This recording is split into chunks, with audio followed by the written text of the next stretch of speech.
So now students will study the vapor phase refining. This is also to get the pure metal, as that metal we have studied about the first, that is the zone refining for the 14 group element, and here this vapor phase refining are having the two different types of method.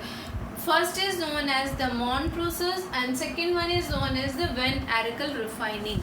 See here student, here Mond process is also as much important like a zone refining method. Now for this vapor phase refining method, the main principle is the first of all the metal जो impure metal है it should be convert into volatile compound, मतलब कि उसी impure metal का हम यहाँ पर zone refining के उसमें बाद में वेपर फेज रिफाइनिंग कर सकते हैं।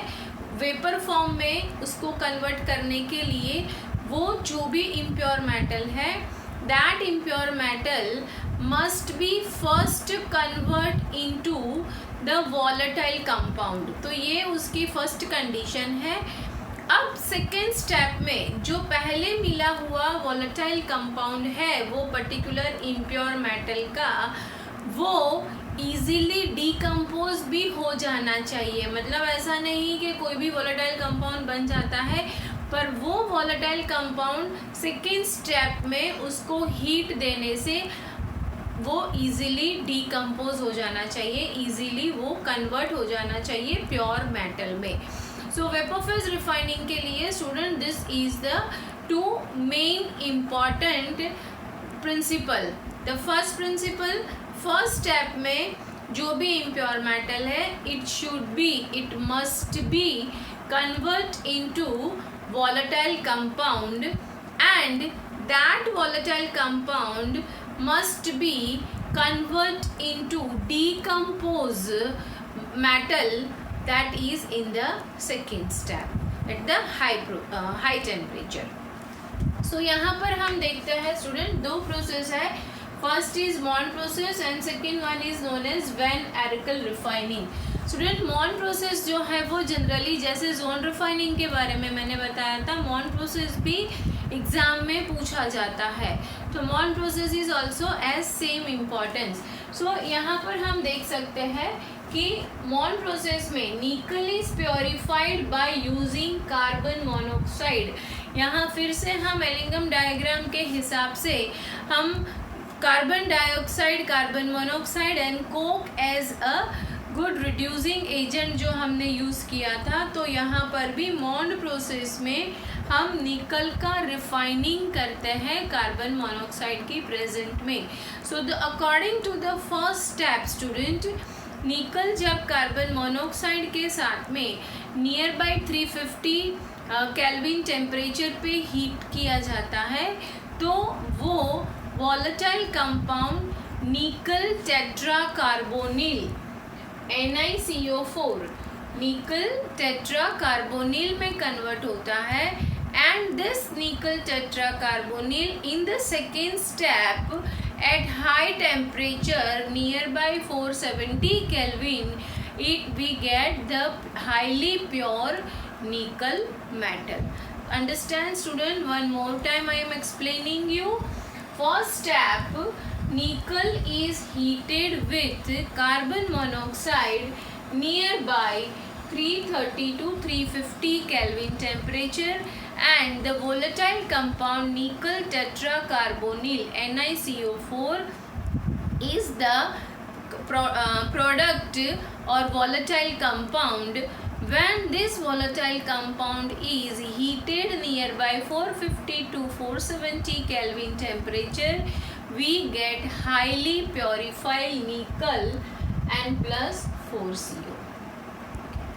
उसी तरह से स्टूडेंट वैन एरिकल मेथड में भी हमें यही प्रिंसिपल का यूज़ करना है, but van Arkel method is useful for the zirconium and titanium like a metal.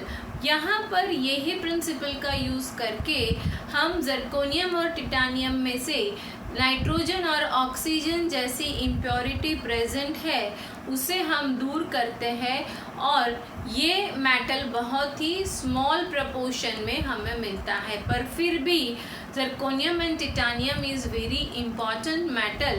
That's why we are extracting, after extracting we are refining this by Van Arikel method. Just look at the board, student. Van Arikel refining is useful for the zirconium and titanium like metal. We get this metal in very pure form, but the condition as I said very less amount, यहाँ पर proportion उसका बहुत ही कम होता है, but in very small quantity we refine pure metal zirconium and titanium. Same way हमारा principal जो है वो यहाँ पर भी सेम है।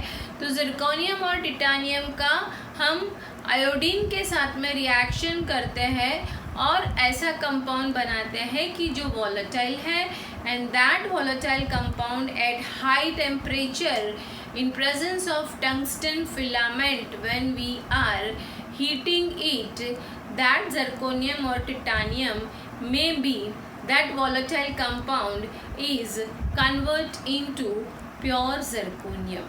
Just look at the reaction, student. Zirconium plus 2I2 iodine के साथ में रिएक्शन होता है, gives ZrI4 zirconium iodide. Near by 1800 kelvin temperature पे टंगस्टन फिलामेंट की प्रेजेंस में जब इसको हीट किया जाता है तो again this zirconium iodide will be just convert into pure form of zirconium plus 2I2 will be released, and again this 2I2 will be using for the vapor phase refining process. Same way here, carbon monoxide, after getting the nickel in the pure form, this carbon monoxide we can use further for the purifying the nickel. So this is the process also, student. It is very economic and profitable matter. So these are the vapor phase refining. Principle is, first step, metal must be in the form of volatile compound. metal ऐसे होनी चाहिए vapor phase refining के लिए कि उसका volatile compound में convert होना ज़रूरी है, या तो उसका volatile form बनना चाहिए। ऐसी ही metal का यहाँ पर हम vapor phase refining कर सकते हैं।